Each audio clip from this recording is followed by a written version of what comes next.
దేవుడు మారు మనస్సు లేని వారై తనకు భయపడని వారికి ఉత్తరం ఇచ్చు. దేవుడు చెప్పేది వినగలిగే మనస్సు, దేవుడి మాటను పాటించే మనస్సు, దేవుడికి భయభక్తులతో వెలిగే క్రియ నీకు తెలియాలి.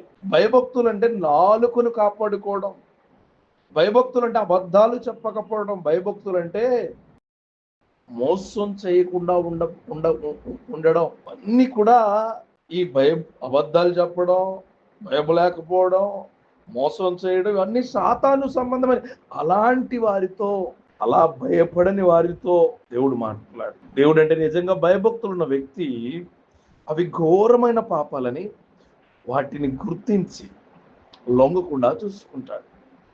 దేవునికి భయపడడం అంటే దుర్మార్గత నుంచి తొలగిపోవడం.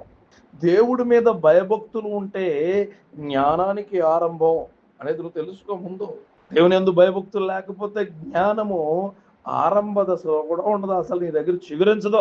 ఒక మనిషికి చురుకైన తెలివితేటలు, అపారమైన విజ్ఞానము, గొప్ప నిపుణత, గొప్ప శ్రేష్టత ఉండొచ్చు. అయితే దేవుని పట్ల భయభక్తులు లేకపోతే అతనికి నిజమైన జ్ఞానం ఉండదు. దేవునిపై భయభక్తులు అంటే ఏమిటో, అవి ఒక మనిషి చేత ఏమి చేయిస్తాయో గమనించాలి. నిజమైన జ్ఞానం అంటే విషయాలను తెలిసి ఉండడం కాదు, యోగ్యంగా ప్రవర్తించటం. బైబిల్లో వెల్లడైన విశ్వమంతటికి ఉన్న ఈ దేవునికి లోబడేందుకు సిద్ధపడిన వ్యక్తి ఏమాత్రము జ్ఞానవంతుడు అనిపించుకోడు. ఒకవేళ నువ్వు ఆ కోవలో ఉన్నావేమో, ఆ గుంపులో ఉన్నావేమో, ఆ క్రియల్లో ఉన్నావేమో, బీ కేర్ఫుల్.